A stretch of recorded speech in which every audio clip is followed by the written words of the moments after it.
So we're going to talk about things I loved about Rise of Skywalker and some things I thought could have been done better. I, for the most part, really liked Rise of Skywalker. I do have some things to say about it, so there's room for all of us Star Wars fans here. So things I loved. I love Babu frik. I love when he shows up at the end and is like, hey! Oh man, I need a spin-off show of just Babu frik hanging out with BB-8. C-3PO was also really funny. C-3PO in Force Awakens and in this movie reminds me of C-3PO in the original trilogy. In these movies, they really nail how he's like jittery and afraid, surprised and scared, but also sarcastic and funny. I just thought C-3PO was one of the best parts of the movie. He just kept on cracking me up. I love when he's like, is this the afterlife? Are we allowed to be here? Droids allowed here? And when he's like, you didn't say my name, sir, but I'm alright too. And then they're all running for their lives from the stormtroopers on Vasana. And then C-3PO shows up later and it's like, don't worry, I made it. Oh man, I thought that was hilarious. I loved the beginning. A lot of people complained, I guess, about this. They were saying it felt like they were just going on a quest to find this and a quest to find that. Yeah, they could have done other things. If they had removed some of the material there would have been more time for other stuff in the movie. But what we got, I did not like it. I actually liked it because it felt like Star Wars wasn't ignoring its roots with how Lucasfilm made not just Star Wars, but Indiana Jones. And I felt like that first third of the movie where they're tracking down the Wayfinders and they're tracking down the dagger, and then they line up the dagger to see where they need to look for the Wayfinder. I thought that all felt very Indiana Jones, and I thought that was a lot of fun. Sure, you could say they were wasting time, but it never even got close to, like, Last Jedi, where they're just bored out of your mind, wasting time on the casino planet, and you're just like, why is this even here? I just felt like it was a lot of fun. Reminded me of Indiana Jones and sneaking around in caves, trying to find things. Thought it felt very exciting and kind of magical. Rey Palpatine was my favorite theory going into the movie. I also really liked the theory that she was a clone, and that whoever was pulling the strings all along in the final movie, it would be revealed that had created her to be the perfect vessel of the Force and the dark side, the perfect apprentice. And that's kind of what Rey Palpatine is.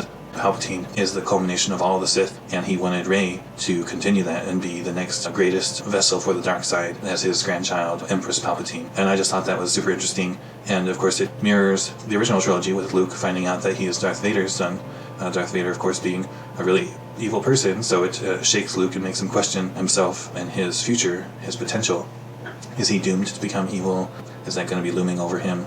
Is that controlling his destiny? And so I like how they mirrored that with Rey finding out that she is the granddaughter of Palpatine. But it was also interesting because Palpatine doesn't have any redeeming qualities. Like Vader, that's different. So I don't think it by any means is a rehash or ripping off the original trilogy, because with Luke, he decided to try and find the good in Darth Vader, and he found it and brought his father back out, turned Anakin to the light side again. So that was a redemption arc for Darth Vader. Rey, this whole time, has been trying to find the light in Ben Solo. Them overcoming their evil heritage of Darth Vader and Palpatine helps them overcome Palpatine, who is the unredeemable bad guy, in contrast to Darth Vader and Kylo Ren.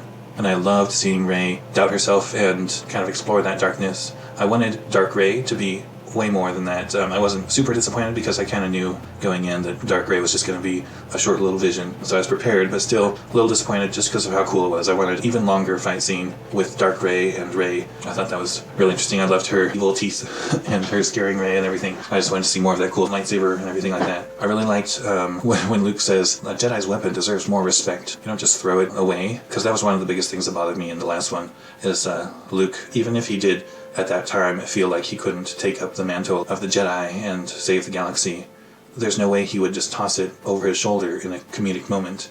If anything, he would just hand it back to Rey, or just drop it on the ground in front of him and go, weep with sadness or something in an emotional moment. But the fact that they had this comedic moment, intended to be comedic, where Luke just tosses it over his shoulder, I just thought was just disrespectful and out of place, and thinking it was funny when it wasn't.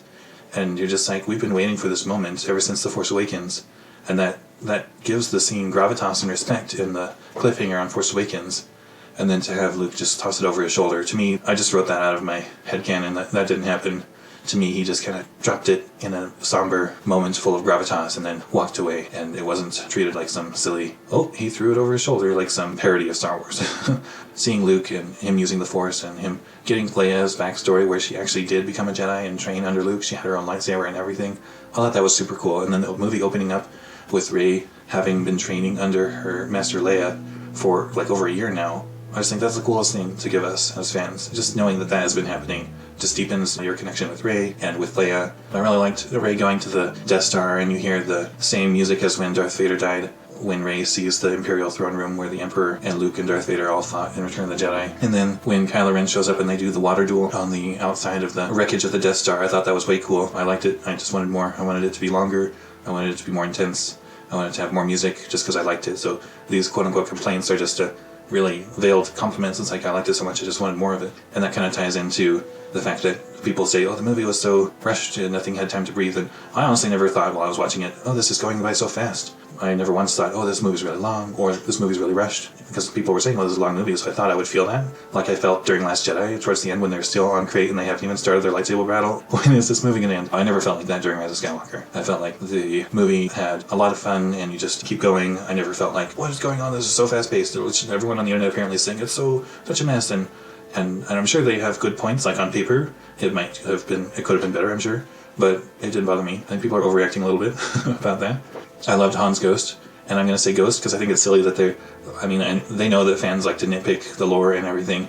And so they're like, you're not here. He's like, yeah, I'm a memory. I would have just deleted that line in the editing because like it's unnecessary. Like, what's wrong with Han being a Force ghost? I think that'd be a great revelation. It turns out you don't have to be a Jedi who's trained and stuff as long as you were fighting for the side of the Force, to bring balance and peace to the galaxy. You get to be a Force ghost and live on with other cool people like Luke and Leia. And to me, that was Han's Force ghost. No one can tell me otherwise. And I just thought that scene was really great, and it shows Han reaching out to Ben Solo. I thought that was super effective when he's like, yes, I want to come back, but I can't. Your son is dead. And he's like, no, Kylo Ren's dead. You need to stop pretending that you're some evil person who is irredeemable, when in fact, you're just a hurt and broken good person. And I think that's really empowering, is like, no matter what happens to you, and even if you make mistakes, like, you're not a terrible person. Inside, you're really a good person who maybe has lost their way. But it's never too late as long as you decide to work towards the light side, towards the right. I really appreciate the humor and the banter and the chemistry that Finn and Poe and Chewie and C-3PO and Rey all have. I'm glad that they're together, and Rey is saying to Poe, it's like, you know what? You're a difficult man. That's and so it's fun to see them like siblings getting on each other's nerves, even though they love each other and they've been through all kinds of wars and battles together. I think that's really cool. And I really like Finn being Force sensitive. I just wanted even more. I kept on waiting for him to use the Force at least one time, besides just like sensing, oh, we need to go here. Oh, it's over there. I wanted there to be at least like one critical moment where someone fell down and he was able to Force push them to safety or something like that, right? That would have been just like the little cherry on top of an already good idea that they were going with. And of course, it would have been even cooler if Finn had not only ran into Janna and the other ex-stormtroopers. I think it would have been really cool if they were like, hey, we weren't just randomly, hey, we shouldn't be evil. We were actually inspired by you. We heard about you. And that made us rethink, what are we doing here? Do we want to follow the First Order? There's this guy, FN-2187. He broke free. Maybe the lies the First Order is feeding me aren't true. And so I just think instead of them saying, what? I've never heard of you or something, you broke out too. I think it would have been cool if they were like, you're Finn. You're the one who broke free. And you inspired us. I think that would have been pretty cool. Again, it's not a complaint so much as it is like I like what they were going with, and I think even more would have been even cooler, obviously. I liked Rey Skywalker. Apparently some people didn't like that. People like to complain about stuff, and if they didn't like it, it doesn't make them a bad Star Wars fan or anything. We're all Star Wars fans. People are going to like different things, so it's okay. But I'm just me personally. I liked it because it makes sense. Rey doesn't have parents that she knew or grew up with or anything. The only family that she has is Finn and Poe and Luke and Leia, who Leia has been her mentor for over a year now. And Han, was a great father figure for her as well. They had a really great bond in The Force Awakens.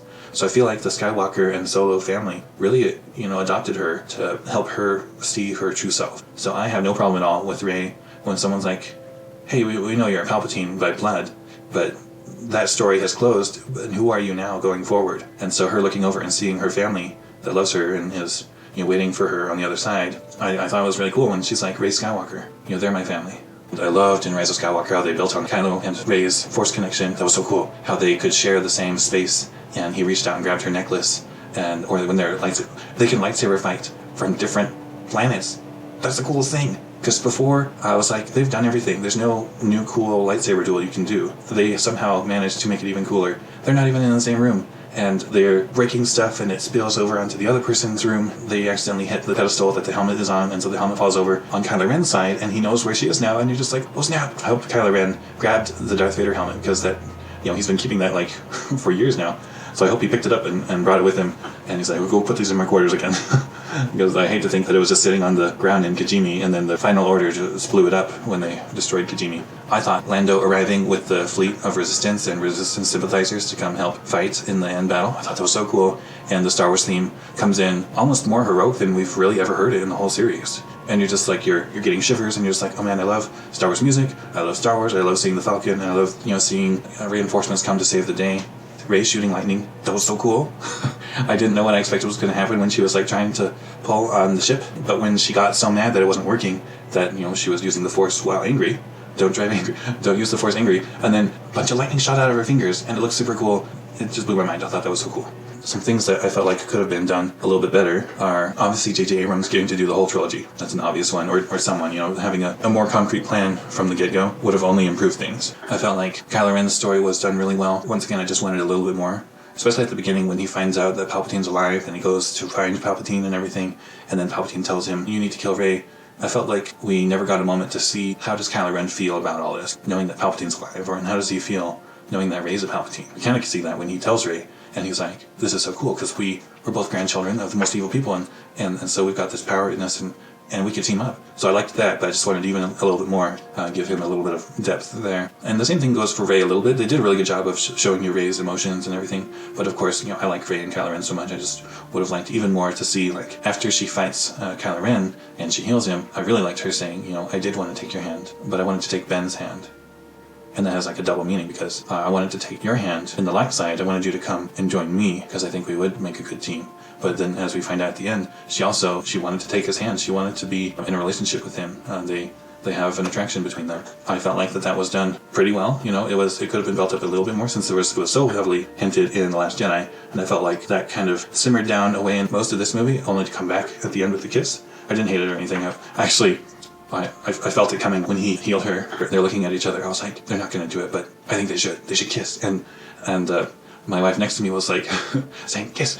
Another thing I wish we had heard Leia's voice at the end when all the Jedi are speaking to Rey and answering her call for help, which I thought was a really cool moment. But the trailer literally shows Rey and you hear Luke say, the Force will be with you. And you're like, well, of course Luke is dead, so it must be a Force ghost talking to her. And then with Leia follows it up with always. So you think that at some moment Luke will say, the Force will be with you, and Force Ghost Leia would come in and finish the sentence and say always. It seems like such a weird omission to have her not say anything to Rey in that moment, especially since it was in the trailer. I think like in the Blu-ray, they need to change it. When they released it on Blu-ray or whatever on Disney Plus, add in Leia saying always or something else to talk to Rey. And, what's the harm in actually showing the Force Ghosts? And it doesn't have to be like super in your face. They could be like a really faint shadow that you have to pause on the Blu-ray and zoom in, and, that just makes the moment all the better. So I don't see why not do that. It didn't ruin the movie or anything that it didn't happen, but I just kind of thought it was going to happen, and I'm kind of like, well, why not?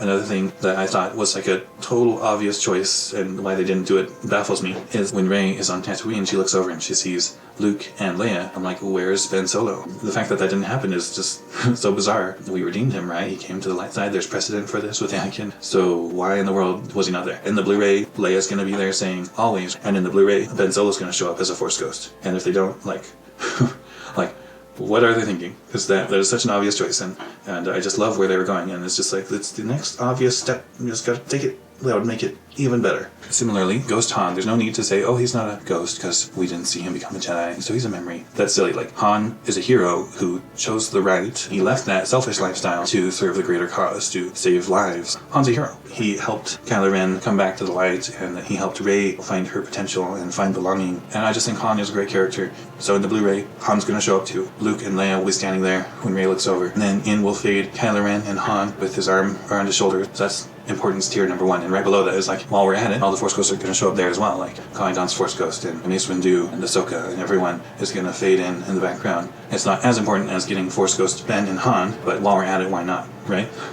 Kylo Ren dies, and I felt like we needed a little bit more of Rey reacting to that. Now, there should have been a moment for her to process that and mourn Kylo Ren. He's such a big part of this trilogy, and I felt like once he turned good, there was room for him to do more during the end battle. Once he turns good, I don't think he says a single line. And that just seems like a big missed opportunity. Ben Solo's last words are ouch. So yeah, he just needed to do more, he needed to say more, he needed to interact more, and then show up more as a Force Ghost in the end. Another thing that I thought could have been done better is the title crawl just felt really sudden. At least it's not boring, so I like that it's got some really provocative and interesting and exciting words. The dead speak. You're like, what does that mean? That sounds out of this world. So that part was good. Palpatine being back in and of itself doesn't really bother me, but just the fact that they make you feel like, to me, it made it feel like during the opening crawl that we missed something. I felt like us not hearing from the source, Palpatine saying I'm back and everything, hearing it third hand from the opening crawl just felt weird. I felt like we missed something. This is a minor one, but I felt like the Knights of Ren should have gotten more to do. They did get a fight scene, but as I said before, I felt like the ending just needed a little bit more. I felt like C-3PO saying he couldn't translate Sith felt weird. I know in universe there was an explanation, but that was the only moment in the movie where it took me out of the movie, and it just felt like the writers were saying, hey, hold on, put a pin in that. It felt like obvious stalling. Like, hey, C-3PO, do you want to translate this? And like, yeah, he's going to translate it, but not yet for reasons. Just wait. Him not being able to translate until later just felt like stalling, and it felt weird. So those are things I really loved and really liked about Rise of Skywalker, as well as some things that I felt like it could have done better. These are my thoughts on the film. I really want to hear what you guys thought about it. What did you like? What did you think could have been better? Remember, we're all Star Wars fans. If we disagree, that's okay. Just share your opinions politely. May the Force be with you.